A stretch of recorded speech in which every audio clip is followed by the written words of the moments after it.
नमस्कार, स्वागत है आपका आईबीपी न्यूज़ में और मैं हूं आपके साथ मुनीश कुमार मल्होत्रा। आज हम बात करेंगे भारत के राष्ट्रपति द्रौपदी मुर्मू के शपथ ग्रहण के लिए। जिस तरीके से आप देख रहे हैं, राष्ट्रपति भवन से सीधे तस्वीरें आ रही हैं, जहां पर सौजन्य से सांसद टीवी के माध्यम से और आईबीपी न्यूज़ पर आपको दिखा रहे हैं हम कि वहां पर की जो राष्ट्रपति हैं द्रौपदी मुर्मू अभी शपथ ग्रहण करेंगी। सीधी तस्वीरें राष्ट्रपति भवन से आ रही हैं, जहाँ पर देखिए इस वीडियो से। And through the Darbar Hall, under the shadow of Lord Buddha, 5th century BC Gupta period.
The dignitaries moving towards the dais for the national salute.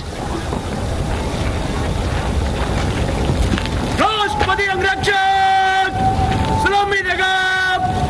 राष्ट्रीय सल्यूट पद्यात्मक।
President Ramnath Kovind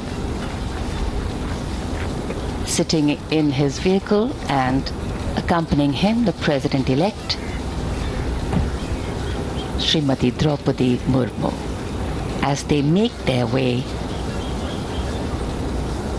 राष्ट्रपति अंगरक्षक towards Parliament House. Section माइगोन कदम कदम। राष्ट्रपति भवन से नवनिर्वाचित राष्ट्रपति श्रीमती द्रौपदी मुर्मू और निवर्तमान राष्ट्रपति श्री रामनाथ कोविंद प्रस्थान कर रहे हैं संसद भवन के केंद्रीय कक्ष की ओर। उनके साथ राष्ट्रपति अंगरक्षक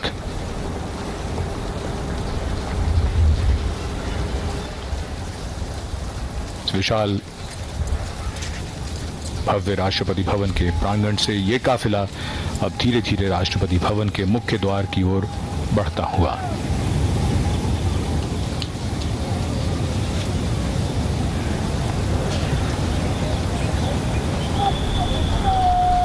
भारत के लोकतंत्र का एक महत्वपूर्ण दिन खास मौका। देश की 15वीं राष्ट्रपति अब से कुछ ही देर में शपथ लेंगी।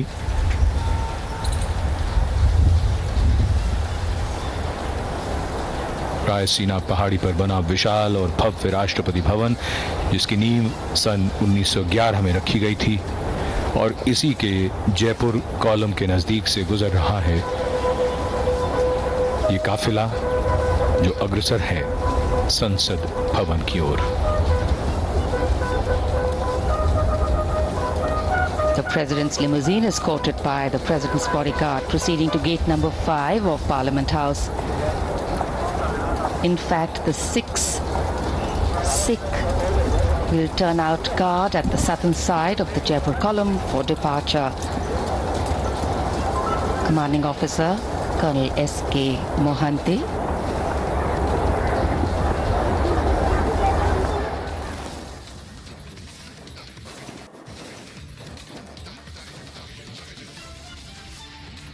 तो ये दो तस्वीरें एक साथ हम देख पा रहे हैं। एक तरफ राष्ट्रपति भवन की तस्वीरें, जहां से राष्ट्रपति को लेकर काफिला निकल चुका है। प्रेसिडेंट इलेक्ट और आउटगोइंग प्रेसिडेंट दोनों ही इस काफिले में संसद भवन की ओर रवाना होते हुए, और हम दूसरी तरफ देख पा रहे हैं मुख्य न्यायाधीश एन वी रमन्ना, साथ ही लोकसभा अध्यक्ष ओम बिरला स्वागत के लिए तैयार। संसद भवन में सभी तैयारियां पूरी, और दूसरी तरफ राष्ट्रपति भवन से निकलता काफिला।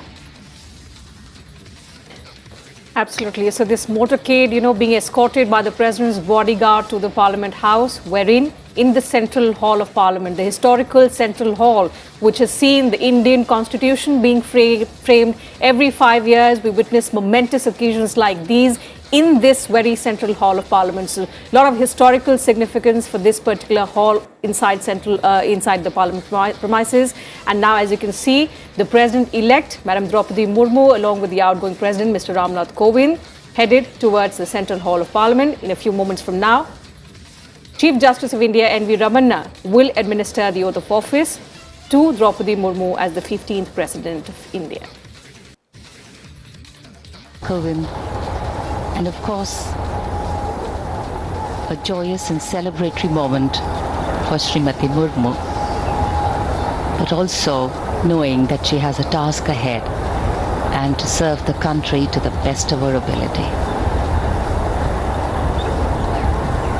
The guard and personnel from the three services lining the path with the fundamental responsibility of maintaining the integrity of the Constitution of India. The President of the largest democracy in the world is vested with specific legislative and judicial and financial powers, among many others, to ensure that the sanctity of the Constitution is upheld. And Indian democracy is the result of the great gift our founding fathers gave us. The gift of a constitution that, other than being the longest written constitution in the world, holds in its embrace the firmness to provide us solid and strong roots, and the liberalism to give us wings to grow, fly, and change.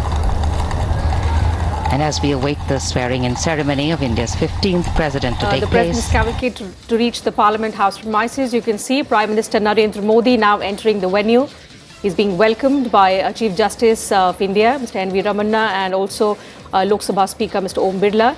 In a short while from now, as you can also see, the motorcade is on its way. The President, along with the President-elect, will be arriving there shortly for the swearing-in ceremony of the 15th President. बहुत ही खास अवसर। देश के राष्ट्रपति संवैधानिक प्रमुख होते हैं, तीनों सेनाओं के सर्वोच्च कमांडर होते हैं और देश के प्रथम नागरिक होते हैं। बहुत ही खास अवसर जब एक राष्ट्रपति का कार्यकाल पूरा हो रहा है और नई राष्ट्रपति इस पद की जिम्मेदारी अब से कुछ देर में ग्रहण करेंगी।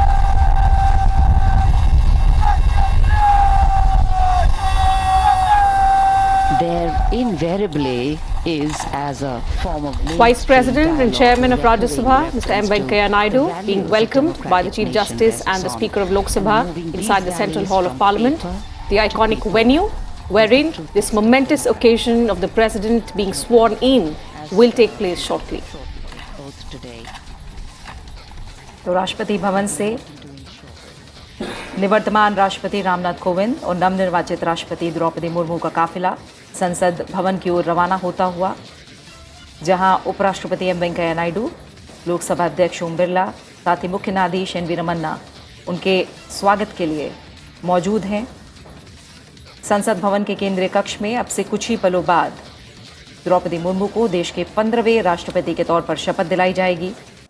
उपराष्ट्रपति और राज्यसभा के सभापति एम वेंकैया नायडू, प्रधानमंत्री नरेंद्र मोदी, लोकसभा अध्यक्ष ओम बिरला, मंत्रिपरिषद के सदस्य, राज्यपाल, मुख्यमंत्री, राजनयिक मिशनों के प्रमुख, संसद सदस्य और सरकार के प्रमुख सैन्य और सैन्य अधिकारी इस समारोह में शामिल हो रहे हैं।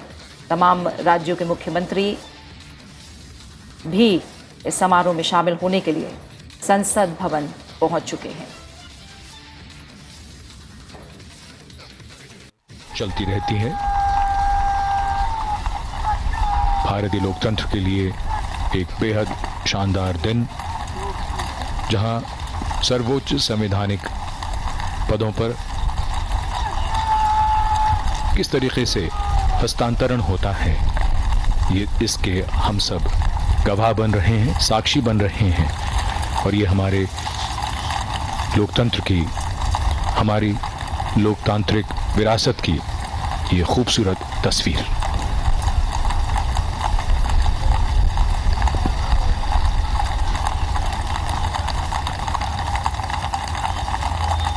संसद भवन के निकट पहुंचता हुआ ये काफिला कुछ ही देर में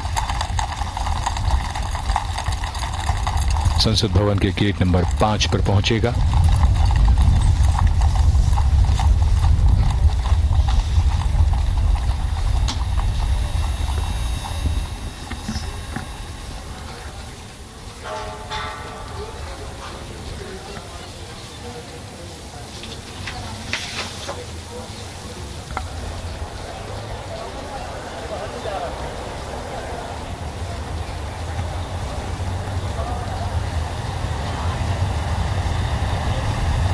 The carcade making its entry to Parliament House.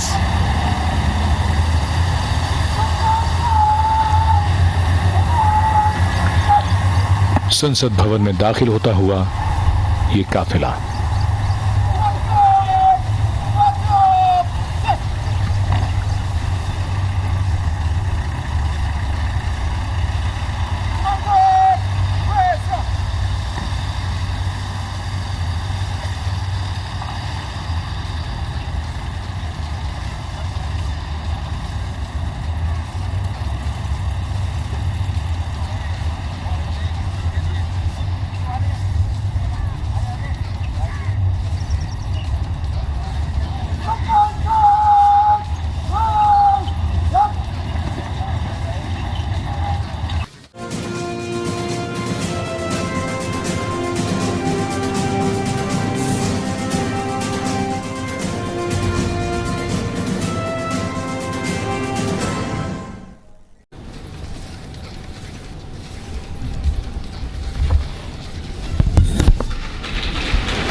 मैं द्रौपदी मुर्मू ईश्वर की शपथ लेता हूँ कि ईश्वर की शपथ लेती हूँ कि मैं श्रद्धापूर्वक भारत के राष्ट्रपति के पद का कार्यपालन करूँगी भारत के राष्ट्रपति पद का कार्यपालन करूँगी तथा अपनी पूरी योग्यता से संविधान और विधि का परिरक्षण, संरक्षण और प्रतिरक्षण करूँगी और मैं भारत की जनता की सेवा और कल्याण में निरत रहूँगी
माननीय श्री रामनाथ कोविंद जी, उपराष्ट्रपति श्री एम वेंकैया नायडू जी, प्रधानमंत्री श्री नरेंद्र मोदी जी, लोकसभा के स्पीकर श्री ओम बिरला जी, चीफ जस्टिस एन.वी. रमन्ना जी, सम्मानित सांसदगण, अन्य महानुभावों, देवियों और स्वजनों तथा मेरे प्यारे देशवासियों, सभी को जोहार।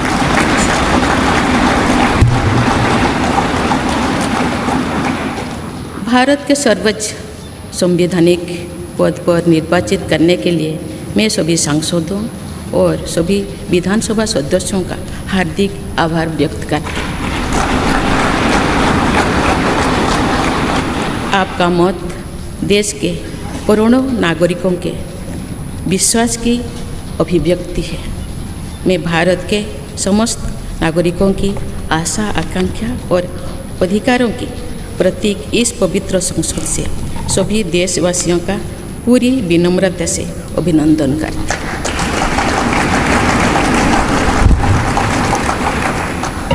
आपकी आत्मीयता, आपका विश्वास और आपका सहयोग मेरे लिए इस नए दायित्व का निभाने में मेरी बहुत बड़ी ताकत रहेगी।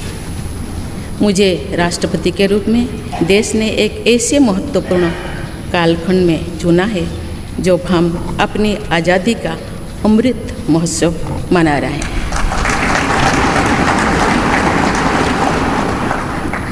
आज से कुछ दिन बाद ही देश अपनी स्वाधीनता के 75 वर्ष पूरी करेगा। ये भी एक संयोग है कि जब देश अपनी आज़ादी के 50वें वर्ष का पर्व मना रहा था तभी मेरे राजनीतिक जीवन की शुरुआत हुई थी। और आज आज़ादी के 75वें वर्ष में मुझे ये नया दायित्व मिला है। ऐसे ऐतिहासिक समय में जब भारत अगले 25 वर्षों के विजन को हासिल करने के लिए पूरी ऊर्जा से जुटा हुआ है, मुझे ये जिम्मेदारी मिलना मेरा बहुत बड़ा सौभाग्य है। मैं देश की ऐसी पहली राष्ट्रपति भी हूँ जिसका जन्म आज़ाद भारत में हुआ है। हमारे स्वाधीनता सेनानियों ने आज़ाद हिंदुस्तान के हम नागरिकों से जो अपेक्षाएं की थी उनकी पूर्ति के लिए इस अमृत काल में हमें तेज गति से काम करना होगा। इन 25 वर्षों में अमृत काल की सिद्धि का रास्ता 2 पटरियों पर आगे बढ़ेगा, सबका प्रयास और सबका कर्तव्य। भारत के उज्जवल भविष्य के नई विकास यात्रा हमें सबके प्रयास से करनी है, कर्तव्य पथ पर चलते हुए करनी ही है। काल यानी 26 जुलाई को कारगिल विजय दिवस भी है। ये दिन भारत की सेनाओं के शौर्य और संयम दोनों का ही प्रतीक है।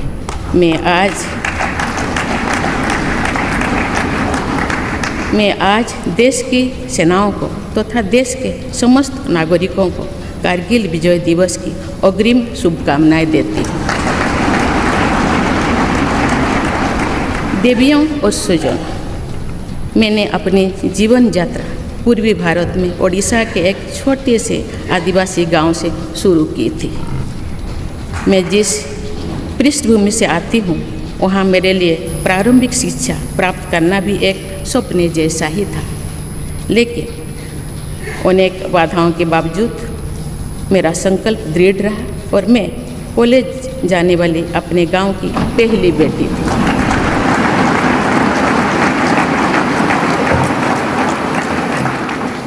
मैं जनजातीय समाज से हूँ और वार्ड काउंसिलर से लेकर भारत की राष्ट्रपति बनने तक का अवसर मुझे मिला है।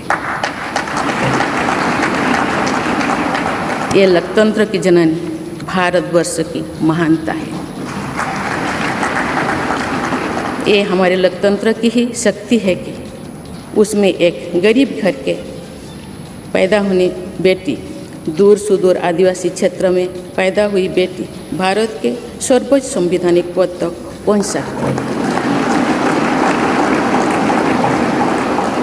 राष्ट्रपति के पद पहुंचना मेरी व्यक्तिगत उपलब्धि नहीं है, ये भारत की प्रत्येक गरीब की उपलब्धि है। मेरा निर्वाचन इस बात का सबूत है कि भारत में गरीब सपने भी देख सकता है और उन्हें पूरा भी कर सकता है।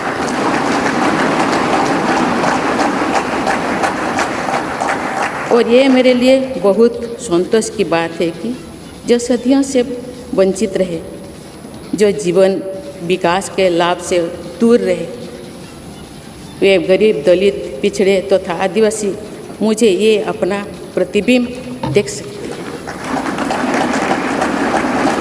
मेरे इस निर्वाचन में देश के गरीब व का आशीर्वाद शामिल है।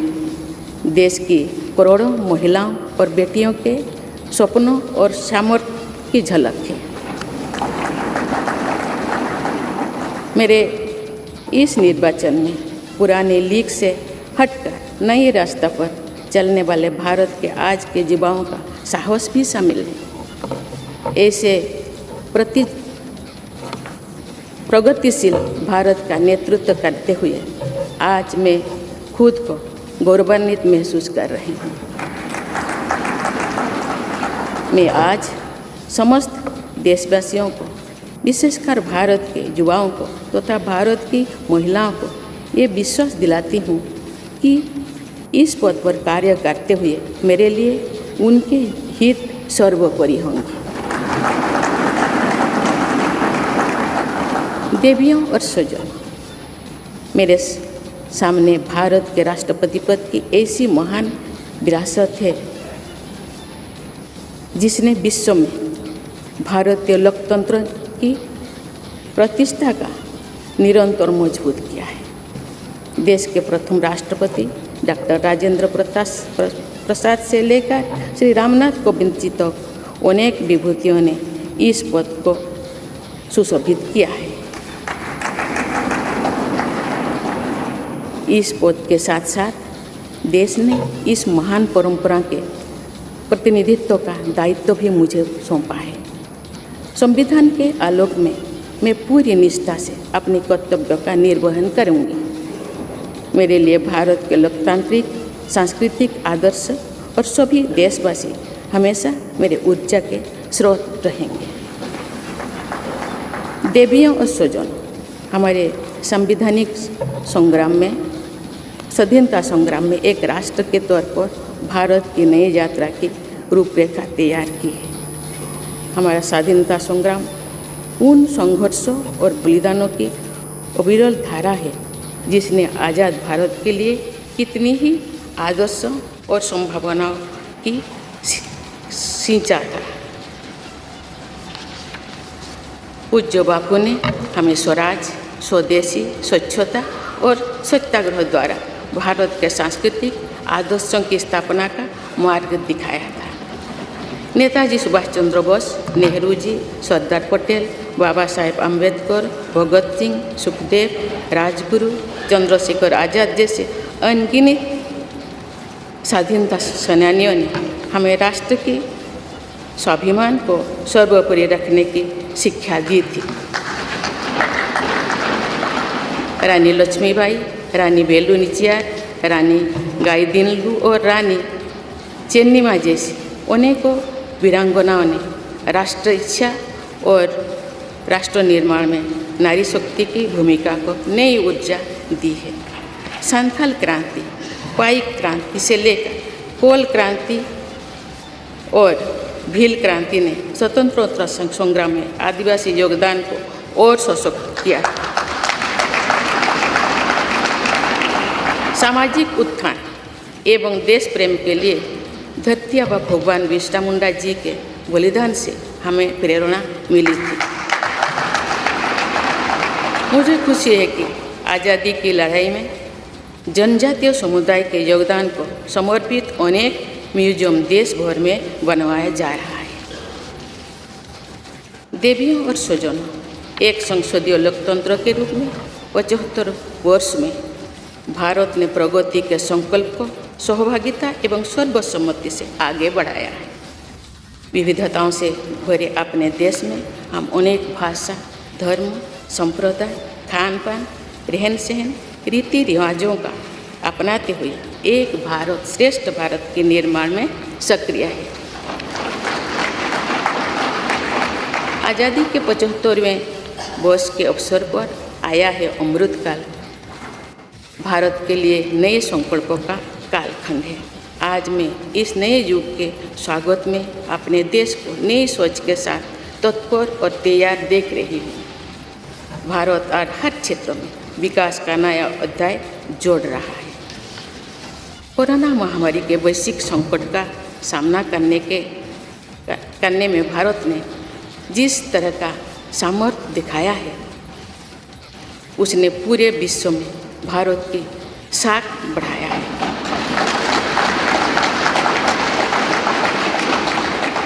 हम हिंदुस्तानियों ने अपने प्रयासों से न सिर्फ इस वैश्विक चुनौती का सामना किया, बल्कि दुनिया के सामने नए मापदंड भी स्थापित किए। कुछ दिन पहले भारत ने कोरोना वैक्सीन की 200 करोड़ डोज लगाने का कीर्तिमान बनाया है।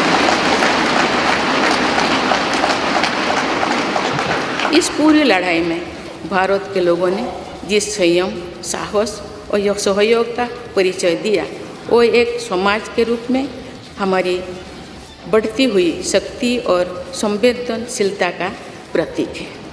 भारत ने इन मुश्किल हालात में न केवल खुद को संभाला, बल्कि दुनिया की मदद भी की। कोरोना महामारी से बने माहौल में आज दुनिया भारत को नए विश्वास से देख रही है। दुनिया की आर्थिक स्थिरता के लिए, सप्लाई चेन की सुगमता के लिए और वैश्विक शांति के लिए दुनिया को भारत से बहुत उम्मीदें हैं। आगामी महीनों में भारत अपनी अध्यक्षता में G20 ग्रुप की मेजबानी भी करने जा रही है। इसमें दुनिया के 20 बड़े देश भारत की अध्यक्षता में वैश्विक विषयों पर मंथन करेंगे। मुझे विश्वास है भारत में होने वाले इस मंथन से जो निष्कर्ष और नीतियाँ निर्धारित होंगे, उनसे आने वाले दशकों की दिशा तय होगी। देवियों और स्वजनों, दशकों पहले मुझे रायरंगपुर में श्री अरबिंदो इंटीग्रल स्कूल में शिक्षक के रूप में कार्य करने का अवसर मिला था। कुछ ही दिनों के बाद श्री अरबिंदो जी की 150वीं जन्म जयंती मनाई जाएगी। शिक्षा के बारे में श्री अरबिंदो के विचारों ने मुझे निरंतर प्रेरित किया है। जन प्रतिनिधि के रूप में विभिन्न पदों पर कार्य करते हुए और फिर राज्यपाल के रूप में भी मेरा शिक्षण संस्थानों के साथ सक्रिय जुड़ाव रहा है। मैंने देश के युवाओं के उत्साह और आत्मबल को करीब से देखा है। हम सभी के श्रद्धेय अटल जी कहा करते थे कि देश के युवा जब आगे बढ़ते हैं तो वे सिर्फ अपने ही भाग्य नहीं बनाते, बल्कि देश का भी भाग्य बनाते हैं।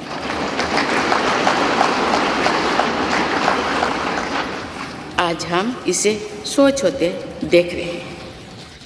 वोकल फॉर लोकल से लेकर डिजिटल इंडिया तक हर क्षेत्र में आगे बढ़ रहा आज का भारत विश्व के साथ कदम से कदम मिलाकर औद्योगिक क्रांति 4.0 के लिए पूरी तरह भारत तैयार है। रिकॉर्ड संख्या में बन रहे स्टार्टअप्स में नए इनोवेशंस में दूर सुदूर क्षेत्रों में डिजिटल टेक्नोलॉजी की स्वीकार्यता में भारत के युवाओं की बड़ी भूमिका है। बीती वर्षों में भारत ने जिस तरह महिला सशक्तिकरण के लिए निर्णय लिए हैं, नीतियाँ बनाई गई है, इससे भी देश में एक नई शक्ति का संचार हुआ है। मैं चाहती हूँ कि हमारी सभी बहनें व बेटियाँ अधिक से अधिक सशक्त हो तथा वे देश के हर क्षेत्र में अपना योगदान बढ़ाती रहें। मैं अपने देश के युवाओं से कहना चाहती हूँ कि आप न केवल अपने भविष्य का निर्माण कर रहे हैं बल्कि भविष्य के भारत की नींव भी रख रहे हैं। देश के राष्ट्रपति के तौर पर मेरा हमेशा आपको पूरा सहयोग रहेगा। देवियों और सूझो, विकास और प्रगतिशीलता का अर्थ निरंतर आगे बढ़ना होता है, लेकिन साथ ही अपने अतीत का ज्ञान भी उतना ही आवश्यक है। आज जो विश्व सस्टेनेबल प्लानेट की बात कर रहे हैं तो उसमें भारत की प्राचीन परंपराओं, हमारे अतीत की सस्टेनेबल लाइफस्टाइल की भूमिका और बढ़ जाती है। मेरा जन्म तो उस जनजातीय परंपरा से हुआ है जिसने हजारों वर्ष से प्रकृति के साथ तालमेल बनाकर जीवन को आगे बढ़ाया है। मैंने जंगल और जलाशयों के महत्व को अपने जीवन में महसूस किया है। हम प्रकृति से जरूरी संसाधन लेते हैं और उतनी ही श्रद्धा से प्रकृति से सेवा भी करते हैं। यहाँ संवेदनशीलता का आज वैश्विक अनिवार्यता बन गया है। मुझे इस बात की प्रसन्नता है कि भारत पर्यावरण संरक्षण के क्षेत्र में विश्व का मार्गदर्शक बन रहा है। देवियों और स्वजन, मैंने अपने अब तक के जीवन में जन सेवा में ही जीवन की सार्थकता को अनुभव किया है। श्री जगन्नाथ क्षेत्र के एक प्रख्यात कवि भीम भोई जी की कविता की एक पंक्ति है, मो जीवन पचे नर्क के पड़ी था जगत उद्धार है।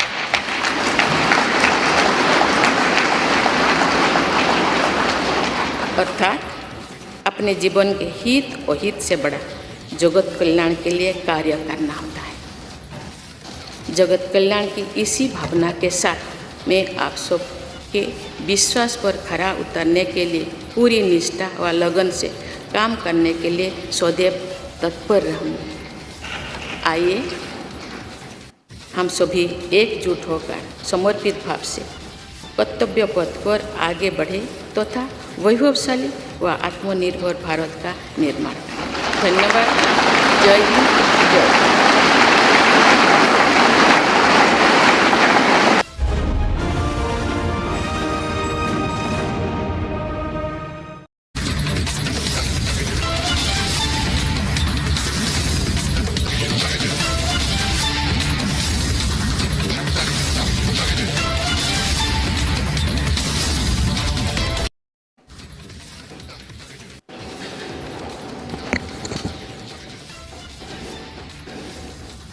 Honorable President, Srimati Draupadi Murmu ji, respected Sri Ramnath Kovind ji, Prime Minister Sri Narendra Bhai Modi ji, Speaker of Lok Sabha Sri Om Birla ji, Chief Justice of India Sri N.V. Ramana ji, respected parliamentarians, other dignitaries, brothers and sisters, and my dear fellow citizens, Namaskar.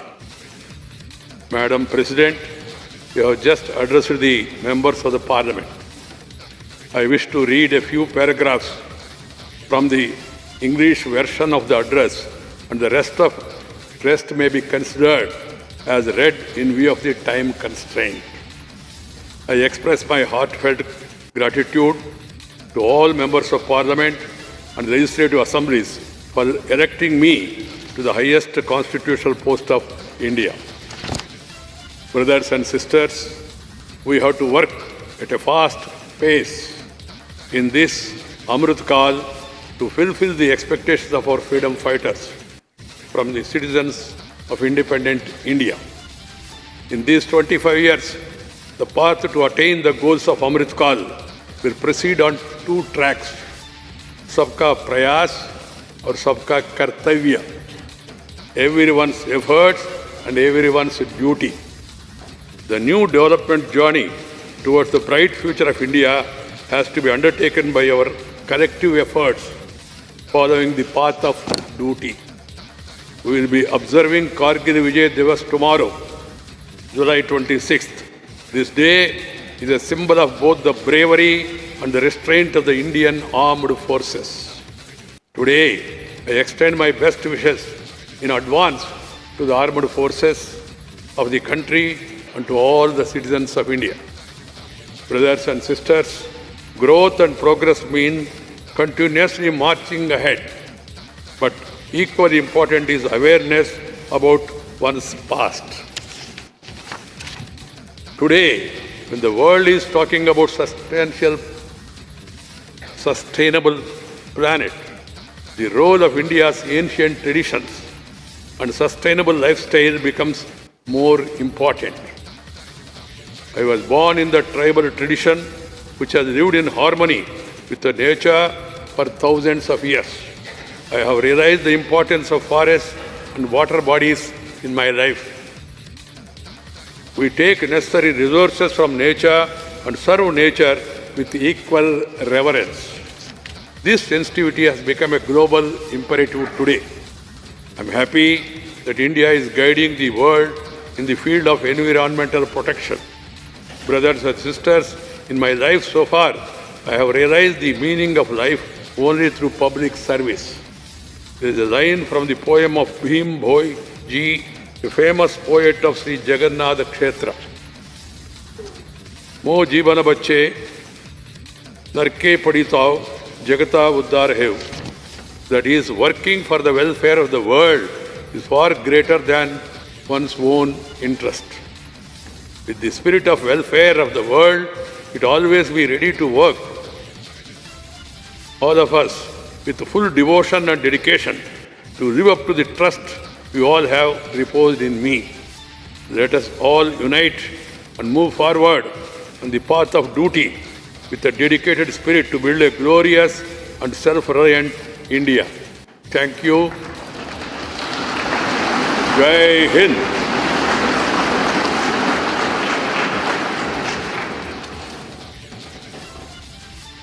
राष्ट्रपति महोदया, आपकी आज्ञा हो तो समारोह की कार्यवाही समाप्त की जाए।